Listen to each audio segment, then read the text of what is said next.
How to survive a heart attack alone after 60. 7. Life-saving lessons every senior must know. Did you know that thousands of seniors face the risk of having a heart attack alone every year, with no one nearby to help? Those are silent battles between life and death, where every second counts. In this video, you'll learn 7 crucial, life-saving lessons to help your parents, grandparents, or even yourself survive a heart attack when alone. Don't miss it. This knowledge could save a life someday. As the night deepens and the world falls silent, a unique loneliness settles in, a feeling that only those who have lived many years truly understand. It's 2:14 a.m. and the world outside your window is silent, bathed in that blue-black darkness only the elderly and the lonely truly know. Your house, once full of laughter, echoes now with tiny, restless sounds, the ticking clock, the distant refrigerator, your own breathing suddenly too loud. You never imagined growing old would feel so much like drifting.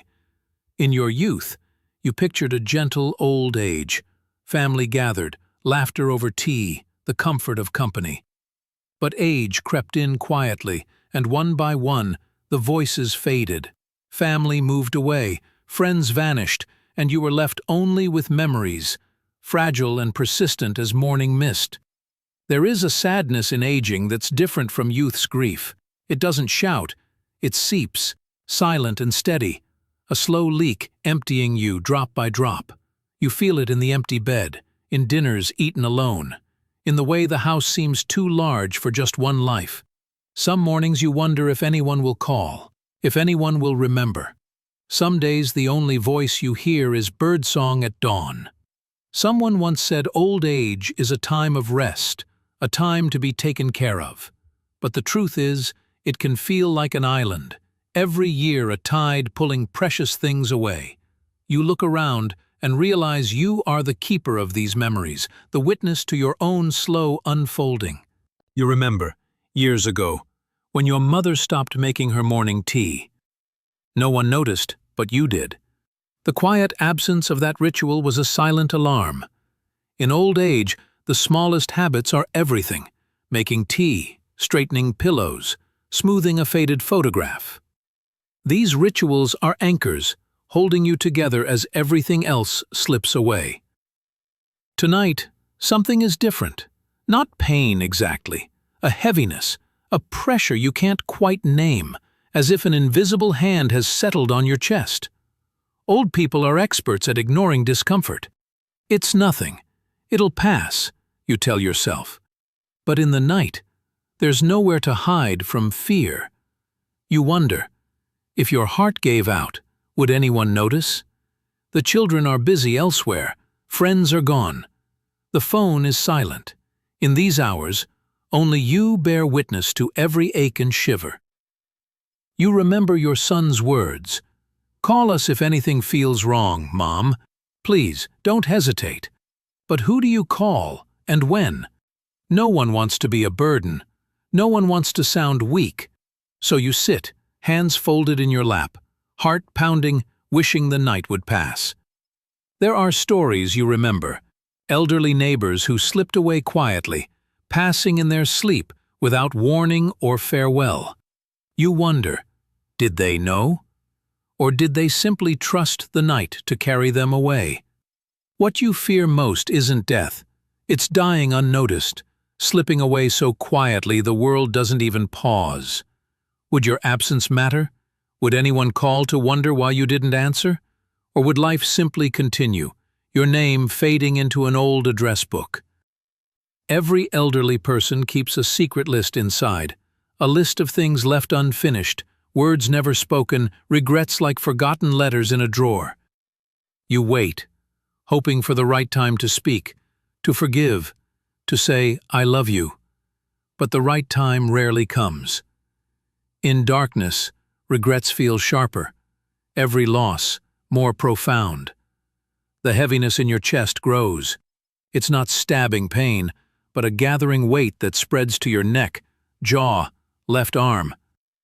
A cold bead of sweat slips down your temple. For the first time you admit, something may be very wrong. You think of Mrs. Lee, your neighbor, who smiled whenever she saw you. She'd only said she was tired, a little breathless.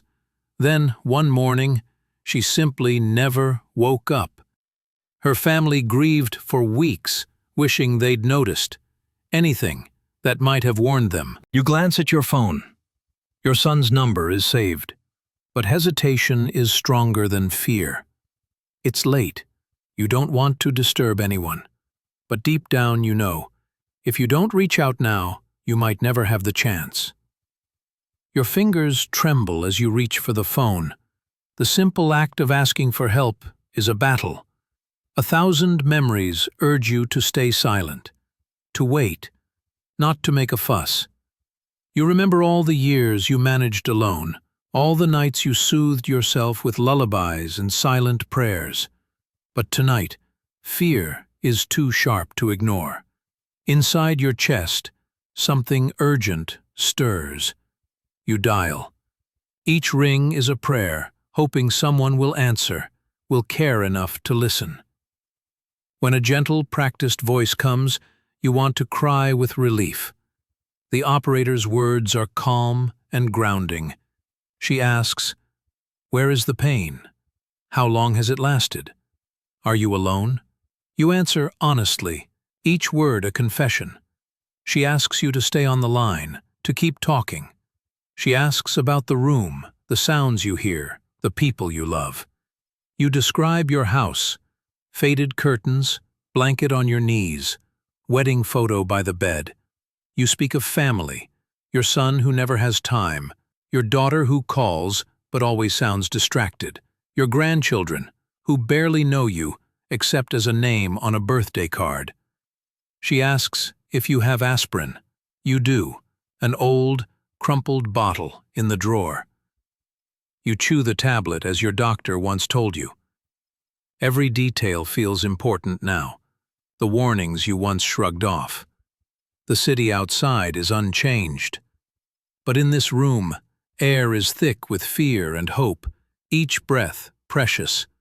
The operator guides you through slow breathing, counting in, holding, letting go. Her voice steadies you, anchoring you to the present. You realize how long it's been since anyone spoke to you this way, with patience, as if your life still matters.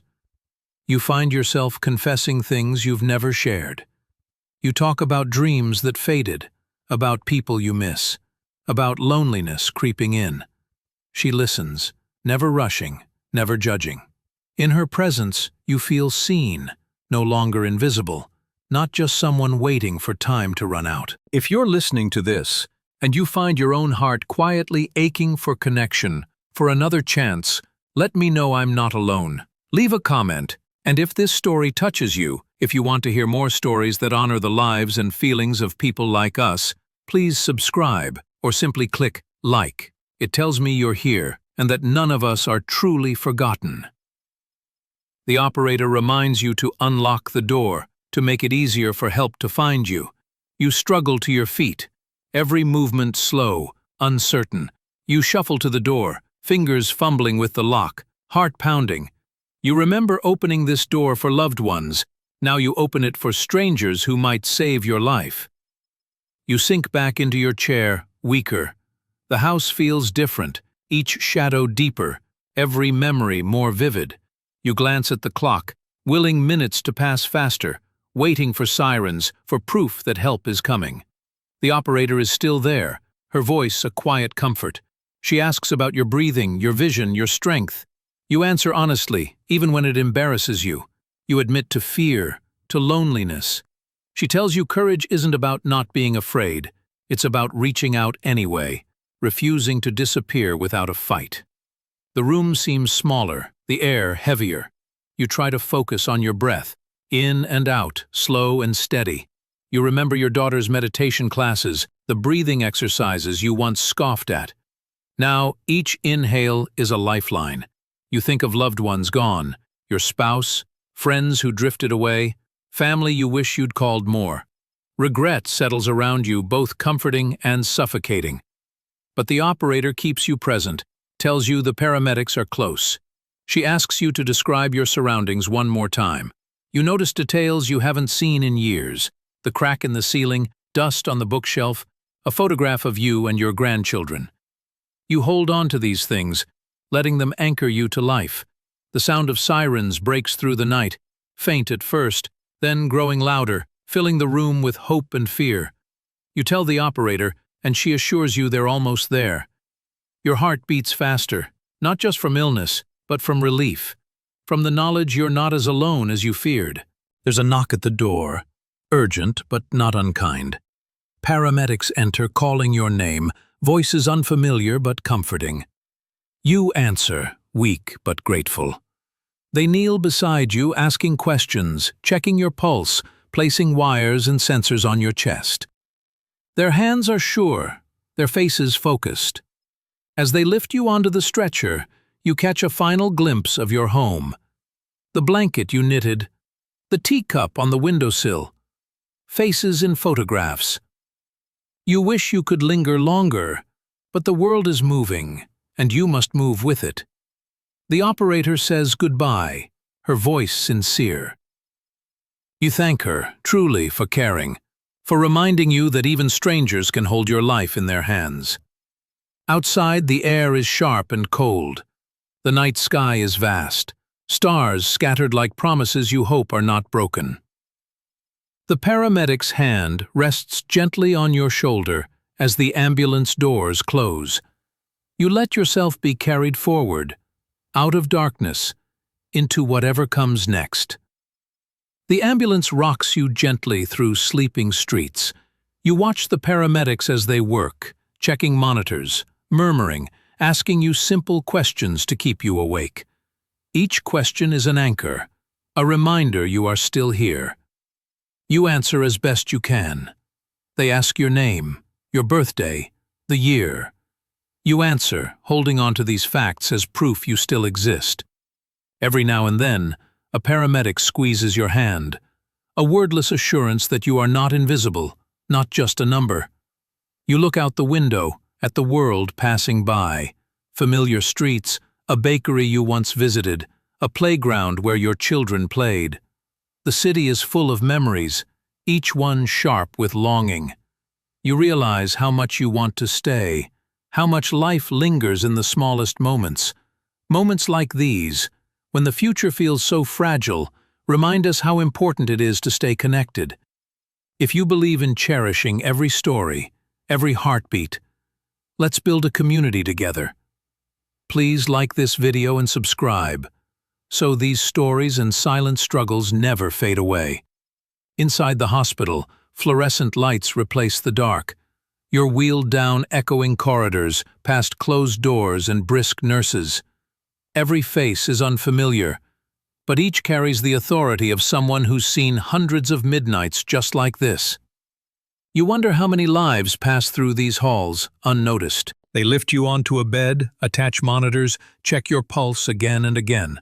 Machines beep and hum, tracking the architecture of your body.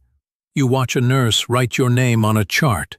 Seeing it there, life condensed to ink, startles you. For a moment, you want to shout, "There's so much more. I am a story, I am a family, I am 1,000 memories pressed into every cell." But the words don't come. You are too tired, so you close your eyes and focus on the present.